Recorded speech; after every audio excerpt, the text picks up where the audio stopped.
जय जगन्नाथ। खुशी पायल cooking live को आपण मानक स्वागत। आज बनैबा आलू मटर पुलाव। से मु किछि 100 ग्राम चाउल नहीं, ता सहित किछि ग्रीन मटर नहीं, ता सहित कटा होइतिबा किछि बारीक पियाज नहीं, ता सहित दुईटा मीडियम साइज आलू भी नहीं, ता सहित अदा रसुण पेस्ट, तापरे किछि कटा होइतिबा गाजर नहीं, ता सहित किछि नहीं कड़ी पत्र, किछि पुदीना पत्र, किछि कटा होइतिबा धनिया पत्र आ किछि कटा होइतिबा कंचा लंका। एबे पैन ले ऑयल दे देछि, गरम हेलानी सेथरा हम किछि देबा हाफ स्पून जीरा, कटा होइतिबा लंका आ किछि कड़ी पत्र दे ता भलो भाबरे भाजिबा को आरंभ करिबा।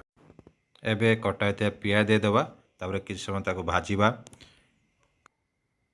पियाज एबे हल्का ब्राउन हो गलानी, ता देरे कटा होइतिबा गाजर को दे देबा, आउ किछि ग्रीन मटर ता देरे दे देबा। ताको भलो भाबरे भाजिबा, कारण सिझिबा निहाती जरूरी, कारण कंचा रही पारे, सेति टिके भलो भाबरे ताको टिके भाजी देबा।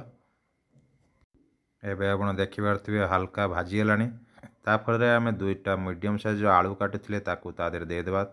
दे सारे ताको टिके भलो भाबरे भाजी देबा।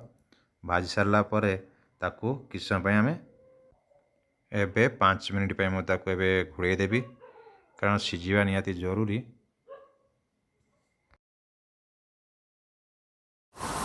कारण 5 मिनिट हो गलानी, एबे आमे ढक्कन काट दबा।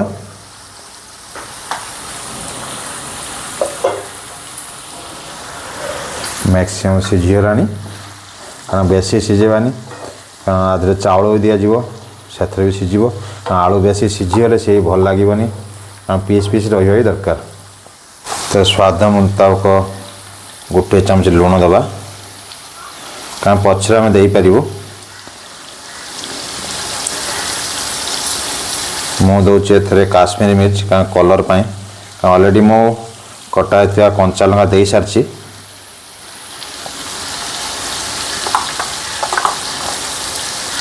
गोटे चमच दबा हळदी,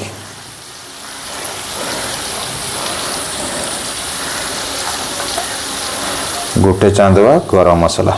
आपण चाहिले बिरयानी मसला दे पारिबे, कारण मु एथरे गरम मसला देछि।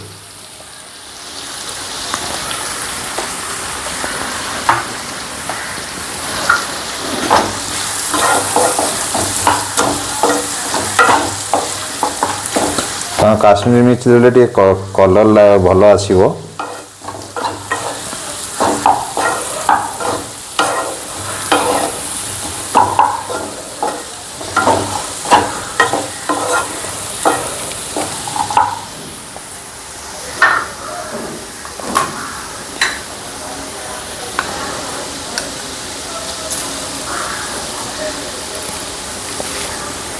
जो चाउल आम धोईक रखिलु ताको दे देबा, कारण मु गोटे कप चाउल धोईली 100 ग्राम टू 150 ग्राम हम, ताको एथरे दे देबा।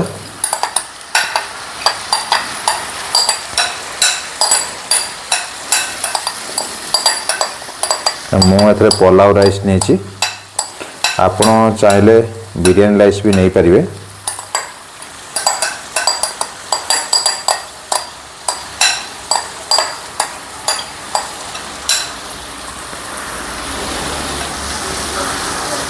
मुई कप रे गोटे कप चाउल नहीं, जेहेतु तादरे आमको 2 कप पानी दिया जीवो।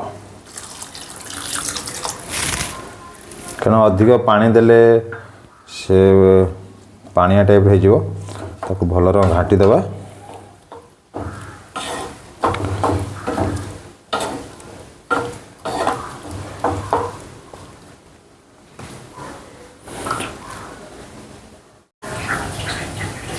एबे ताको आमे 10 मिनट पे घोड़े देबो, ठीक है, हाई फ्लेम करिके। 15 मिनट हो गला, गैस फ्लेम को स्लो कर दबा। मोटा तावा नवा,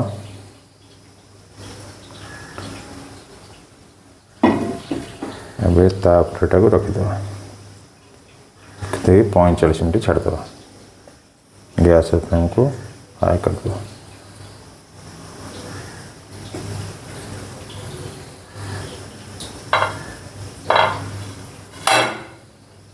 ଅଧା ଚାଉଳ ହେଇ ଆସିଲାଣି। ତାପରେ କିଛି ଡାଲଚିନି, ଗୁଜୁରାତି, ଗୋଲମରିଚ, ଲବଙ୍ଗ ପକାଇଦେବା। ତାପରେ କିଛି ଘିଅ ଦେଇଦେବା, କାରଣ ଘିଅ ଦେଲେ ଫ୍ଲେଭର ଟିକେ ଭଲ ଆସେ।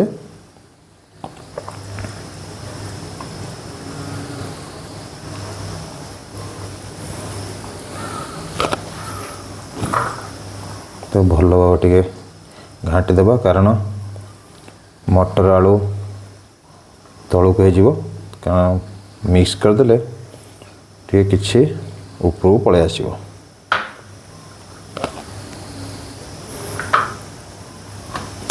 ତାପରେ କଟା ହେଇଥିବା ଧନିଆ ଦେଇଦେବା।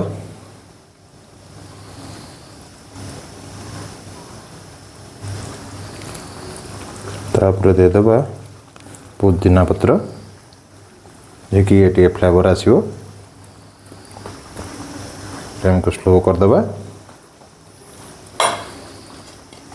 ତାକୁ ଛାଡ଼ିଦେବା 45 ମିନିଟ୍ ପାଇଁ ଛାଡ଼ିଦେବା। ଅଲରେଡ଼ି 45 ମିନିଟ୍ ହେଇଗଲାଣି। ୱାଓ, କେତେ ସୁନ୍ଦର ହେଇଯାଇଛି। ଏବେ ଆପଣମାନେ ଦେଖିପାରୁଥିବେ, ଏବେ ସାଇଡ଼୍ରେ ତାକୁ ଟିକେ ଉପରକୁ ଉଠାଇଦେବା, କାରଣ ମଝିରୁ ଉଠାଇଲେ ଆମର ଆଳୁ ଚାଉଳ ଭାଙ୍ଗିଯିବ। ଆପଣମାନେ ଦେଖିପାରୁଥିବେ କେତେ ଗୋଟା ଗୋଟା ଚାଉଳ ହେଇସାରିଛି, ଦେଖିବ କେତେ ସୁନ୍ଦର ଦେଖାଯାଉଛି। ଆପଣ ବି ଏମିତି ଘରେ ବନାନ୍ତୁ, ବହୁତ ସୁନ୍ଦର ଦେଖାଯିବ। ତ ବହୁତ ଭଲ ବି ଲାଗିବ। ଆପଣ ଘରେ ବନେଇ ପାରିବେ, କାରଣ ହୋଟେଲରୁ ଖାଇବା ଅପେକ୍ଷା ଘରେ ବନେଇବା ହିଁ ଠିକ୍।